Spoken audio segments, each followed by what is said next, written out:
मेरे प्रिय छात्रों एवं छात्राओं, आशा करता हूँ कि तुम सभी स्वस्थ एवं प्रसन्न होगे। आज के इस अंक में हम तुम्हें हिंदी साहित्य के गद्य संकलन से पाठ क्या निराश हुआ जाए, हजारी प्रसाद द्विवेदी द्वारा लिखित कहानी पढ़ाने जा रहा हूँ। कहानी पढ़ाने से पहले तुम्हें लेखक परिचय बताना आवश्यक समझता हूँ, क्योंकि जैसा तुम जानते हो, तुम्हारे बोर्ड की परीक्षा में एक प्रश्न लेखक या कवि से पर संबंधित होता है, फुल मार्क 12.5 नंबर, और दूसरा प्रश्न जो है उस पाठ से अवतरणों पर आधारित प्रश्न होता है। तो इस तरह से लेखक परिचय, भाषा शैली, रचनाएं, इस सब के विषय में भी थोड़ी जानकारी होना आवश्यक है। तो अब मैं तुम्हें हजारी प्रसाद द्विवेदी के संबंध में तुम्हें बताने जा रहा हूँ। तो ध्यान देना, आचार्य हजारी प्रसाद द्विवेदी का जन्म 9 अगस्त 1907 ईस्वी को बलिया जिले, बलिया उत्तर प्रदेश में पड़ता है, बलिया जिले के दुबे का छपरा नामक गांव में हुआ था। उत्तर प्रदेश में बलिया जिला है, बहुत ही फेमस प्रसिद्ध जिला है। बड़े वहाँ पे ठाकुर और ब्राह्मण धनाढ्य हैं, और भी जो जाति के लोग हैं वे भी बड़े संपन्न हैं। इस तरह से बलिया हमारे दृश्य से सुसंपन्न है। इसके अलावा जैसा कि तुम जानते हो, बलिया स्वतंत्रता संग्राम में सेनानियों के रूप में भी उसका प्रमुख स्थान है। वहाँ के काफ़ी देशभक्त हमारे देश की स्वतंत्रता में अपनी अग्रगण्य भूमिका निभाई थी। मैं लेखक के विषय में थोड़ा बताना चाहता हूँ। उनका परिवार ज्योतिष विद्या के लिए प्रसिद्ध था। उनके पिता पंडित अनमोल द्विवेदी संस्कृत के प्रकांड विद्वान थे। द्विवेदी जी के बचपन का नाम बैजनाथ द्विवेदी था। इनकी प्रारंभिक शिक्षा गांव में हुई, मिडिल शिक्षा भी गांव में हुई। इंटर की परीक्षा और ज्योतिष विषय लेकर के आचार्य की परीक्षा उन्होंने बाहर से की। शिक्षा प्राप्त के पश्चात द्विवेदी जी शांति निकेतन चले गए और कई वर्षों तक वहाँ के साहित्य का गहन अध्ययन किए और साहित्य से प्रभावित हुए। शांति निकेतन यहाँ तुम्हारे पश्चिम बंगाल के रविन्द्रनाथ टैगोर द्वारा निर्मित विश्वविद्यालय, आचार्य क्षिति मोहन सेन के प्रभाव से उन्होंने साहित्य के क्षेत्र में उत्कृष्ट ज्ञान प्राप्त किया। अंततः अपने साहित्यिक ज्ञान को उन्होंने साहित्य के क्षेत्र में उतारा, जिससे अन्य लेखक और कवि प्रभावित हुए। द्विवेदी जी का व्यक्तित्व बड़ा ही प्रभावशाली था। उनका स्वभाव बड़ा सरल था और उदार था। वे हिंदी, अंग्रेजी, संस्कृत, बांग्ला आदि भाषाओं के बहुत बड़े विद्वान थे। भक्तिकालीन साहित्य का उन्हें अच्छा ज्ञान था। लखनऊ विश्वविद्यालय ने उन्हें डीलिट की उपाधि देकर के हिंदी साहित्य में एक विशेष सम्मान प्रदान किया। द्विवेदी जी निबंधों के विषय में भारतीय संस्कृति, इतिहास, ज्योतिष, साहित्य, विविध प्रकार के धर्म और संप्रदायों का विवेचन किया है। द्विवेदी जी के निबंधों में विचारों की गहनता, निरीक्षण की क्षमता, निरीक्षण की नवीनता और विश्लेषण की सूक्ष्मता देखी जाती है। विश्लेषण की सूक्ष्मता का मतलब किसी भी चीज़ को सही ढंग से, सही तरीके से उन्होंने परखा और उसके विषय में अपना विचार प्रस्तुत किया। द्विवेदी जी की भाषा परिमार्जित खड़ी बोली है। परिमार्जित का मतलब जो अशुद्ध थी उसे बना करके, शुद्ध करके बनाया उन्होंने भाव और विषय के अनुसार भाषा का चयनित प्रयोग किया। उनकी भाषा के दो रूप दिखाई देते हैं। पहला प्रांजल व्यावहारिक भाषा और दूसरा संस्कृत निष्ठ शास्त्रीय भाषा। प्रांजल व्यावहारिक भाषा जैसे हम लोग साहित्य में, हिंदी साहित्य में पढ़ते हैं साधारण रूप से, और दूसरा है संस्कृत निष्ठ शास्त्रीय भाषा जो संस्कृत में विकसित है। द्विवेदी जी का हिंदी निबंध आलोचना क्षेत्र में महत्वपूर्ण स्थान है। इन्होंने अपनी उत्कृष्ट सेवाओं के लिए प्रसिद्धि प्राप्त की है। भारत के राष्ट्रपति द्वारा पद्म विभूषण उपाधि से भी सम्मानित किया गया है इन्हें। द्विवेदी जी को संस्कृत, प्राकृत, अपभ्रंश, बांग्ला आदि भाषाओं का गहरा ज्ञान था। इसके साथ ही साथ इतिहास, दर्शन, संस्कृति, धर्मशास्त्र, भौगोलिक अध्ययन में ये महारथ थे। द्विवेदी जी एक उत्कृष्ट निबंधकार तथा उपन्यासकार थे। हिंदी साहित्य का इतिहास एक विशिष्ट रूप इन्होंने प्रदान किया है। भारतीय धर्म साधना, सूरदास, कबीरदास, अशोक के फूल, कल्पलता, कुटज, पुनर्वा, चारु चंद्रलेखा आदि इनकी प्रमुख कृतियां हैं। द्विवेदी जी की भाषा विषय के अनुकूल है और संस्कृत शब्दों का भी उसमें प्रयोग किया गया है। द्विवेदी जी का साहित्य में योगदान बहुत ही महत्वपूर्ण है। इसे अनेक लेखकों और विचारकों ने स्वीकार किया है। 19 मई सन 1979 ईस्वी को ऐसे महान दार्शनिक विचारों का अध्ययन करने वाले हिंदी साहित्य के रत्न हजारी प्रसाद द्विवेदी का देहांत हो गया। इनका देहांत हिंदी साहित्य में उसके क्षति को पूर्ति नहीं कर सकता है। कहने का तात्पर्य यह है कि एक ऐसे साहित्यकार के निधन से हमारे हिंदी साहित्य को काफ़ी ठेस, काफ़ी धक्का लगा। तो इस तरह से हमने तुम्हें हजारी प्रसाद द्विवेदी के विषय में संक्षिप्त परिचय दिया। इनकी भाषा, इनकी रचनाएं, इनके लेखन आदि के विषय में बताया। और अब मैं हजारी प्रसाद द्विवेदी द्वारा लिखित कहानी क्या निराश हुआ जाए पढ़ने जा रहा हूँ। इसे पेज नंबर 72 पे देखोगे। यहाँ पे देखो, क्या निराश हुआ जाए, हजारी प्रसाद द्विवेदी। तो अब मैं यहाँ से आरंभ करता हूँ। मेरा मन कभी कभी बैठ जाता है। मैं उन्हीं के शब्दों में, हजारी प्रसाद द्विवेदी के शब्दों में पढ़ रहा हूँ। मेरा मन कभी कभी बैठ जाता है। समाचार पत्रों में ठगी, डकैती, चोरी, तस्करी, गुंडागर्दी, भ्रष्टाचार के समाचार भरे पड़े दिखाई देते हैं। आरोप प्रत्यारोप का मतलब क्या है? आज के समाज में देखते हो, कोई मंत्री कुछ काम करता है, अपोजिशन वाले या विपक्ष के लोग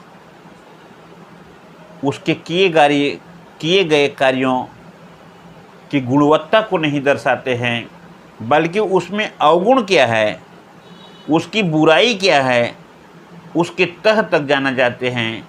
और यह सब अपने मन के भेद, अपने मत के भेद प्रकाशित करते हैं।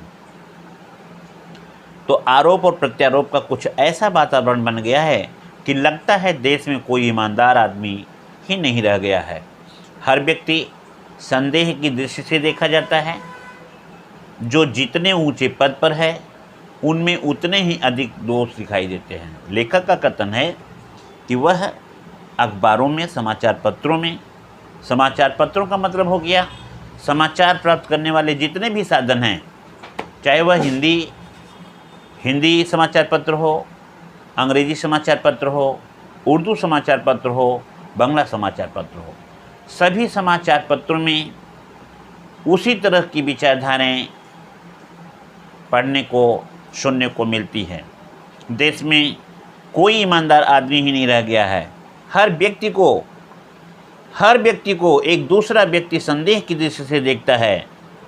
जो जितने में ऊंचे पद पर है, जितनी ऊंचाई पे है, किसी भी ऑफिस में, चाहे वह विद्यालय हो, पोस्ट ऑफिस हो, बैंक हो, रेलवे हो, या ऊंचे मंत्री पद पे, जो जितने ऊंचे पद पर हैं उनमें अधिक दोष दिखाई देता है।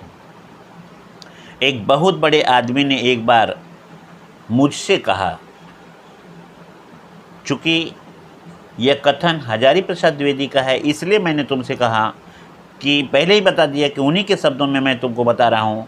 एक बहुत बड़े आदमी ने एक बार हजारी प्रसाद द्विवेदी से कहा कि इस समय सुखी वही है जो कुछ नहीं करता।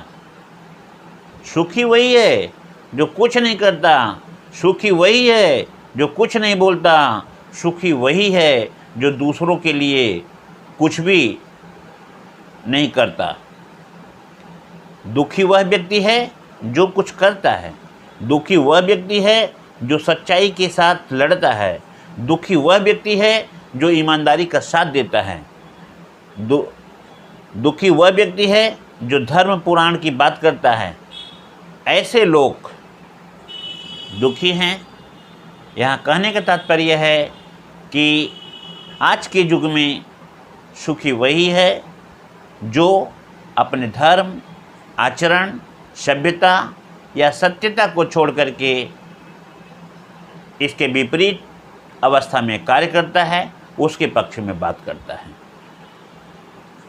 वही व्यक्ति सुखी है। धर्म आचरण करने वाला व्यक्ति दुखी है। जो कुछ भी करेगा, जानना, जो कुछ भी करेगा उसमें लोग दोष खोजने लगेंगे। यदि कोई व्यक्ति कुछ अच्छा कार्य करता है तो दूसरे व्यक्तियों को उसके अच्छे कार्यों में भी दोष देखने की बाध्यता आ जाती है। वह उसके अच्छे कार्यों में भी यह सोचता है कि दोष कहाँ तक हम इसका खोज सकते हैं। उसके सारे गुण भुला दिए जाएंगे और दोषों को बढ़ा चढ़ा करके दिखाया जाने लगेगा। यही बात है। और यह हमारे ही समाज में नहीं, किसी भी समाज में, चाहे वह पूर्वात्य हो या पाश्चात्य देश का सभ्यता हो, समाज हो, सब में ये बातें दिखी जाती हैं। हाँ, ये ज़रूर है ध्यान देना कि दोष किस में नहीं है। संसार में जितने भी प्राणी हैं, जो भी व्यक्ति कुछ काम करता है, अच्छाई के साथ में कुछ न कुछ उसमें बुराई है। लेकिन हम उसकी अच्छाइयों को छोड़ देते हैं, उसके अधिक किए हुए अच्छे काम को छोड़ देते हैं और उसमें जो दोष थोड़ा सा होता है, हम उसी दोष को उजागर करते हैं, उसी दोष को पकड़ लेते हैं और तमाम चैनलों के माध्यम से, समाचार पत्रों के माध्यम से, समाज के वर्ग के माध्यम से हम उसके लिए रैली निकालते हैं, हम उसके लिए नारा निकालते हैं, हम उसके लिए बोली बोलते हैं और धरना देते हैं। इस तरह से उसके अच्छे कार्यों को लोग छिपा देते हैं और उसके बुरे या उसके दुर्गुणों को, उसके छोटे से दोषों को इतना बड़ा कर देते हैं कि जैसे उस व्यक्ति में किसी भी प्रकार की अच्छाई थी ही नहीं। यदि हम ऐसा करते हैं, ध्यान देना, यदि हम ऐसा करते हैं तो हम किसी भी व्यक्ति में किसी भी प्रकार की अच्छाई नहीं पकड़ सकते हैं, हम उसकी अच्छाई को नहीं देख सकते हैं, हम उसकी बुराई को देखते रह जाएंगे। और ध्यान देना, जो व्यक्ति जैसा होता है, जो व्यक्ति दूसरों को जैसा देखता है, स्वयं ही वैसा हो जाता है। तो उसकी बुराई को देखते देखते, चूँकि हम सब की बुराइयों को ही देखेंगे, इसलिए हम स्वयं बुरा हो जाएंगे। यही कारण है कि हर आदमी दोषी अधिक दिख रहा है, गुणी कम दिखाई देते हैं या बिल्कुल नहीं दिखाई देते हैं। ध्यान देना, अंत में कवि लेखक कहता है, अगर स्थिति ऐसी ही है तो निश्चय ही चिंता की विषय है। ध्यान देना, यहाँ पे अंडरलाइन करना, अगर यही कारण है कि हर आदमी दोषी अधिक दिखाई देता है, यहाँ पे अंडरलाइन या हाईलाइट करोगे, यही कारण है कि हर आदमी दोषी अधिक दिख रहा है, गुणी कम या बिल्कुल नहीं। स्थिति अगर ऐसी ही है तो निश्चय ही चिंता का विषय है। लेखक का कथन है कि यदि स्थिति ऐसी ही है या ऐसी ही रही, कैसी स्थिति रही कि हम किसी भी व्यक्ति के अच्छे कर्मों को छोड़ करके, उसकी अच्छाइयों को छोड़ करके, उसकी विशेषताओं को छोड़ करके हम उसकी बुराइयों या तो संक्षिप्त दोषों का विवेचन करेंगे, अवलोकन करेंगे, दूसरों के साथ में उसको शेयर करेंगे, तो यह अच्छी बात नहीं है। निश्चय ही यह चिंता की बात है और निश्चित रूप से यह हमारे दुख का कारण होगा। आगे थोड़ा सा आगे चलते हैं, ध्यान देना। क्या यही भारतवर्ष है जिसका सपना तिलक और गांधी ने देखा था? क्या यही भारतवर्ष है जिसका सपना तिलक और गांधी ने देखा था? यहाँ पे तिलक बता दें, तिलक कौन था? बाल गंगाधर तिलक। और गांधी थे महात्मा गांधी। महात्मा गांधी और बाल गंगाधर तिलक चाहते थे कि हमारा देश स्वतंत्र होगा, हमारे देश वासियों को अमन चैन मिलेगा, हमारे देश की स्थिति वैसी ही होगी जैसे सतयुग में भगवान श्री राम की राज्य अभिषेक की थी, अर्थात राम राज्य। महात्मा गांधी और बाल गंगाधर तिलक, इन दोनों के ऐसे ही विचार थे कि स्वतंत्रता प्राप्ति के बाद हमारा देश, हमारे देशवासी मिलजुल करके रहेंगे, एक दूसरे के पूरक होंगे, एक दूसरे के सुख दुख को समझेंगे और उसकी सहायता करेंगे, और इस तरह से एक दूसरे की सहायता करके हमारे देश में राम राज्य की स्थापना करेंगे। लेखक का कथन है, क्या यह वही भारत है? क्या यह वही भारत है जिस भारत की कल्पना उन दोनों ने किया था? विवेकानंद और रामतीर्थ का आध्यात्मिक ऊंचाई वाला भारतवर्ष कहाँ है? विवेकानंद,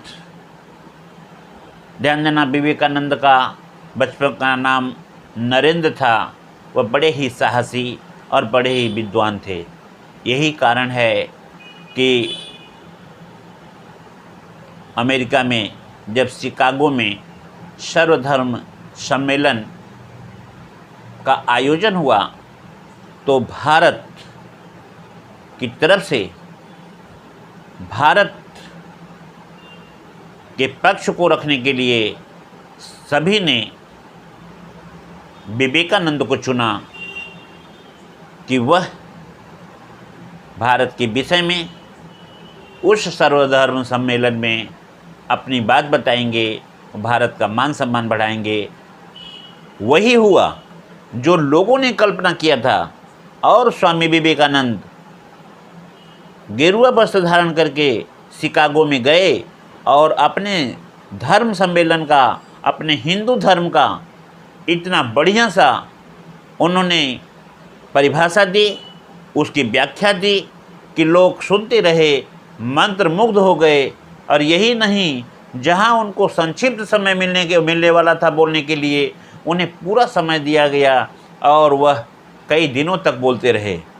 इतना ही नहीं, उनके भाषण, उनके धर्म व्याख्या से प्रभावित होकर के बहुत से अमेरिकन उनके शिष्य बन गए और भारत में आए। लेखक का कथन है, क्या आज वही भारत है? वही भारत है? उसकी ऊंचाई कहाँ है? रविन्द्रनाथ ठाकुर और मदन मोहन मालवीय का महान संस्कृत सभ्यता वाला भारतवर्ष किस अतीत के गह्वर में डूब गया है? आर्य और द्रविड़, हिंदू और मुसलमान, यूरोपीय और भारतीय आदर्शों की मिलन भूमि। ध्यान देना, आर्य और द्रविड़। तुम्हें बता दे, उत्तर भारत या कह सकते हो गुजरात और इधर असम में यदि हम एक बीचों बीच, ये भारत का मध्य माना जाता है। ऐसे टॉपिक ऑफ कैंसर तो जानते ही हो कि यहाँ पे एक रेखा है, तो इस रेखा के उत्तर भारत और इसके नीचे साउथ में दक्षिण भारत माना जाता है। उत्तर भारत के लोग को आर्यन कहते थे और दक्षिण भारत के लोग को द्रविड़ियन कहते थे। द्रविड़ से द्रविड़ियन और आर्य से आर्यन। यही कारण है कि राम जी या राम के पूर्वज को आर्यन कहे जाते थे। सीता जी ने श्री राम के लिए कई बार आर्य शब्द का प्रयोग किया था। तो इस तरह से उत्तर भारत के लोगों को आर्य कहते हैं। आर्य से आर्यन हुआ भाववाचक संज्ञा और द्रविड़ से द्रविड़ियन हुआ। तो इस तरह से ये दोनों जो है मिलजुल करके रहते थे, आर्य और द्रविड़। हिंदू और मुसलमान, ध्यान देना, दुनिया के सारे देशों में झगड़े होते हैं, लेकिन हमारे देश में अनेक धर्म के लोग रहते हैं। लेकिन यह विशेष महत्व की बात है कि हमारे यहाँ कभी हिंदू और मुसलमान के नाम पे झगड़े नहीं होते हैं। ऐसे तो बोलचाल की भाषा में कम बेसी चाहे भले हो जाए, लेकिन कभी भी अपने देश के अंतर्गत ऐसी धर्म को लेकर के किसी भी प्रकार की हिंसा नहीं हुई है। यूरोपीय और भारतीय, यूरोप और भारत, ये दोनों, यूरोप माने पश्चिमी सभ्यता और भारत माने पूर्वी सभ्यता, ये दोनों ही सभ्यताओं को मिला करके कहने का तात्पर्य है कि भारत एक मिला जुला संसार है। वह सभी के साथ में मिलजुल करके रहना चाहता, पहले भी था वही, आज भी है। लेकिन कभी भारत की जो कल्पना की है, अपने कविताओं में जो लिखा है, वह भी सारा सच ही है। कभी भारत सोने की चिड़िया थी। सोने की चिड़िया होने के कारण यहाँ पे कितने शासकों ने भारत को कितनी बार लूटा, यहाँ तक कि 16-17 बार भी एक प्रशासकों ने भारत को लूटने का प्रयास किया, क्योंकि सचमुच भारत धन धान्य से भरा हुआ था और यहाँ के खनिज पदार्थों को देख करके, यहाँ के धन वैभव को देख करके पाश्चात्य देश इसे सोने की चिड़िया कहते थे। लेखक का कथन है, आर्य द्रविड़, हिंदू और मुसलमान, यूरोपीय और भारतीय आदर्शों की मिलन भूमि महामानव समुद्र क्या सूख गया? क्या उसमें अब ये विशेषता नहीं है? मेरा मन कहता है ऐसा हो ही नहीं सकता। लेखक का कथन है कि मेरा मन कहता है ऐसा हो ही नहीं सकता। हमारे महान मनीषियों के सपनों का भारत है और रहेगा। हमारे प्राचीन मनीषियों माने ऋषियों, मुनियों, महात्माओं का यह सपना है भारत, और ऐसा ही रहेगा भारत। ऊपर की सतह पर जितना भी कोलाहल और उथल पुथल क्यों न दिखाई दे रहा हो, नीचे शांत, अचंचल, गंभीर में अब भी भारत महान है। जिस प्रकार से समुद्र में तूफान है, बाहर तो बहुत कुछ दिखाई देता है, लेकिन समुद्र की गहराई में एकदम शांत है, जिसे हम डोल ड्रम कहते हैं। शांत हवा की पीटी पूरे सागर की तह में है। ठीक उसी प्रकार से भारत, अंदर से भारत बिल्कुल शांत है और सबके लिए उसके मन में नई कल्पनाएं हैं, सबके लिए सहयोग की भावना है, परोपकार की भावना, आतिथ्य भाव, यह सब भारत में भरा हुआ है। यह सही है कि इन दिनों कुछ ऐसा माहौल बना है कि ईमानदारी से मेहनत करके जीविका चलाने वाले निरीह माने साधारण और भोले भाले श्रमजीवी पिस रहे हैं। जो व्यक्ति ईमानदारी से, सत्य से, परिश्रम से, मेहनत से अपनी रोजी रोटी का जुगाड़ करता है, सचमुच में वह व्यक्ति थोड़ा परेशान तो ज़रूर है। 2 वक्त की रोटी को प्राप्त करने के लिए उसे काफ़ी श्रम करना पड़ता है, लेकिन जो व्यक्ति ऐसा नहीं करता है, दूसरों की कमाई को लूट करके खाता है, कार्य नहीं करता है, ऐसे व्यक्ति आज के ज़माने में बड़े ही सुखी हैं। झूठ, फरेब का रोजगार करने वाले फल फूल रहे हैं। जो जितना बड़ा झूठ बोलता है, जो जितना बड़ा फरेब करता है, गुंडागर्दी करता है, समाज को डराता है, तड़पाता है, उन्हीं लोगों का बोलबाला है। और वही लोग आज सुखी भी हैं, संपन्न भी हैं, प्रभावशाली भी हैं और सत्ता भी उन्हीं के हाथों में है। लेखक का कथन है, ईमानदारी को मूर्खता का पर्याय समझा जाता है। ईमानदारी का मतलब क्या? ईमानदारी का मतलब जो कार्य व्यक्ति ईमान से करता है उसे ईमानदार कहते हैं। तो ईमानदारी से कार्य करने वाले को मूर्ख कहा जाता है। क्यों?